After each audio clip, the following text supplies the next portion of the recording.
Yebo, ingane zawethu impela sibona laphana ubaba ayanda-ke emswele njengoba-ke sedlulise-ke ukubonga okukhulu phana kungqongqoshe-ke wezokuthutha esifundazweni KwaZulu-Natal uSiboniso Duma ngokuthi-ke amnikeze-ke umsebenzi emva kokuba-ke ephelelwe umsebenzi phana-ke emsakazweni-ke weKhozi FM. Kanti-ke wengane zawethu impela ubaba ayanda-ke emswele uthi-ke impela kube ngazi nokuthi umsebenzi kusomphelele kodwa kuthe bakumele-ke angene-ke ntambama-ke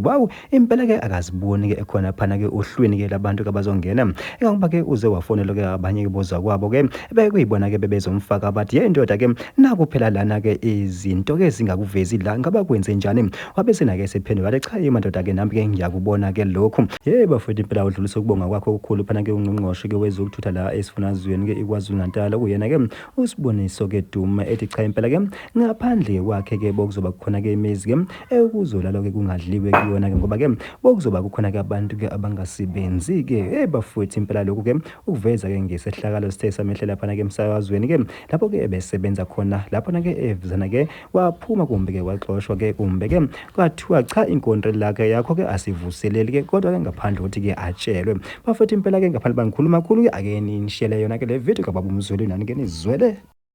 Khona manjalo isigodi South Africa umholi umgabula maketanga ngobupha no stop and go. Le asibonge kuqala umnyango iDepartment of Transport uDOT ngaphansi kobuholi kwalo ubhuti omdala uyena owenza lento yenzeke njoba yenzeke ibingezokwenzeka lento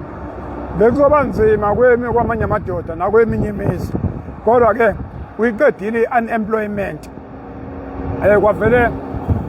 kodwa yazi singakayikhulumi phela mina ngibone ngo5:30 ukuthi angikho ohleli futhi itoho liphelile ngoba phela akukho la ngangatshelwa khona ukuthi iphelile kuvele nje akwangavela uyabona lento ubona ngezenzo ngo8 ebusuku khona ebusuku wangena ucingo lwathi asikuboni ohleli ngathi nama ngiyiboni wathi okay kulungeleke lento sisotha kanje ezinye-ke zezinto lezi kodwa-ke siyabonga kakhulu iDepartment of Transport DOT KwaZulu umsebenzi niwenze kahle kakhulu. Mhlambe-ke asihambe siye eGauteng sibuke indaba ka-N3 lapha ngase-Geldenhuys incindezi iyabonakala-ke lapho ihamba kancane kakhulu eziguqukayo kubalulekile ukuthi ube nale hour enenkulumo nalapho futhi u-N12 nakhona ihamba kancane kakhulu lapha ngasekhululiso uyalwazi ukuthi abalakhona kodwa-ke nalapha ngase-Van Buren nakhona sikhuluma udaba oludalifani lapha N1 North Diepkloof interchange baqedile bakithi ukhuculula bese ubanjwa ukuthi-ke u-freeway uyaphuza ngene esikhwezi sendlamlo okubalulekile ngoba ne-hour